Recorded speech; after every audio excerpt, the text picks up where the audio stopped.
Hello and welcome to today's edition of Mighty Empire Movie Reviews. Today I'm going to delve deep in search to the answer of one of life's burning questions. Do all video game-based movies suck, or do just the ones directed by Uwe Boll? To answer this, I have sat through one of the oldest and most infamous video game-based movies of all time, Street Fighter, the movie. This movie is based off of Street Fighter II, one of the most popular fighting games of all time, which sold very well in the early 90s because of its fast action. However, whoever made this movie had no idea why the game was popular, and instead tried to cash in on the Gulf War patriotic craze while invoking every single character in the entire game and portraying each of them pretty badly, I might add. The lead role is Colonel William Guile, played by Jean-Claude Van Damme. Is it just me, or why do these directors always have to put Jean-Claude Van Damme, an actor with a very thick French accent, in ultra-American roles with names such as Johnny McAmerican Apple Pie? Why do they think people will not notice his accent? I don't know. In the middle of the film, he gives a speech that is so cliched and so stupid that it makes you cringe. It's something like, "Okay, boys, we can go home. American ideas like freedom, justice, apple pie, and motherhood will die, but we can go home. I'm not going home. Who will come with me?" But, on the other side of the fence is the evil, maniacal dictator General Bison, played by Raul Julia, a fairly well-known and fairly good Puerto Rican actor.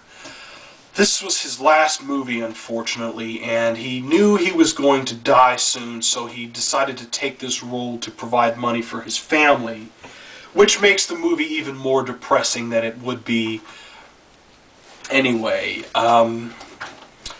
Most of the movie consists of pointless action sequences. These either take the form of fruity, colorful camouflage soldiers standing out in the open and shooting various bullets into the air with nobody dying, or more commonly, bad, uninspired martial arts fights that look more like barroom brawls than anything else. The hero of the movie is in command of a super multinational, international elite strike force that is invading the Southeast Asian country of Shadaloo, which looks suspiciously like Burma. However, the thing about this Asian country is that there are no Asians in it. They have Puerto Ricans, blacks, whites, but no Asians. But anyway, I digress. In many of these battle scenes, Colonel William Guile gets killed, or it looks like he gets killed. However, he always comes back in the end and fools Colonel Bison. This happens about 11 billion times throughout the entire movie, and why Colonel Bison doesn't figure this out, I'll never know. I don't know how he got in command of a country if he's that stupid. But in addition to the main plot, there are about 70 subplots, including one about an Asian reporter slash ninja slash karate fighter named Chun-Li, who is in charge of some fruity special forces journalist force that also has it in for Colonel Bison. One of this valuable lesson this movie teaches you is that if you hire an Asian reporter, you can rely on her to moonlight as a ninja. In addition to that, there are arms dealers trying to sell weapons to General Bison, and two of these people are Ken and Ryu, who end up getting arrested several times and getting into various trouble, but always beating Bison's hordes with their somewhat lackluster martial arts skills. Although this movie makes a big deal about the international multicultural nature of the good guys, it's not exactly free from stereotyping itself. For instance, one of the journalist warriors, a Hawaiian sumo wrestler, gets beat on a lot, and whenever he gets tortured they play ukulele music to make sure that we know that he's Hawaiian. The climax of the movie comes when the General Bison decides to execute his hostages because the Allied nations will not pay the $20 billion ransom.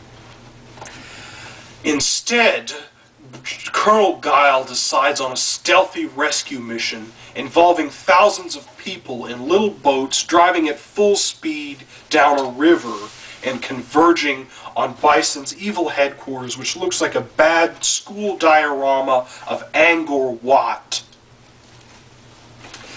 But it's okay because they get there in time, because General Bison's method of executing the hostages is not exactly efficient. Instead of shooting them or gassing them or some other expedient method, Bison decides to unleash his superhuman super soldier, which is actually a good guy commando captured earlier in the movie and forced to watch every stock footage image of a 20th century dictator or of someone getting executed that was ever filmed. As they show this image in front of your eyes, you have to weep, not because of the terrible things being depicted in this film, but because of a crushing cliche of it all. However, the good guy scientist decides to show him the same 3 images of people getting married and Martin Luther King saying, "I have a dream," and a baby running with puppies in a park. The guy decides that he's not evil after all and refuses to kill the hostages. Therefore, Jean-Claude Van Damme survives being blown up 11,000 times and finally storms the enemy's headquarters.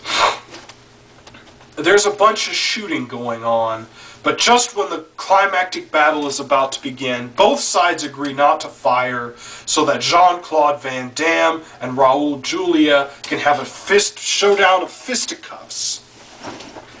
Although this scene is supposed to be enthralling, it's really kind of depressing as you see a martial arts champion beating up a dying man. The only twist comes when Raul Julia slaps something on his boots and they glow and he flies in the air making some kind of a stereotypical maniacal speech before he is finally thrown into a glass monitor, causing an explosion that causes even more explosions that finally causes the lair to blow up and the good guys to do a little dance, forgetting the fact that 2 of their number were left inside the complex to die. So what's wrong with this movie?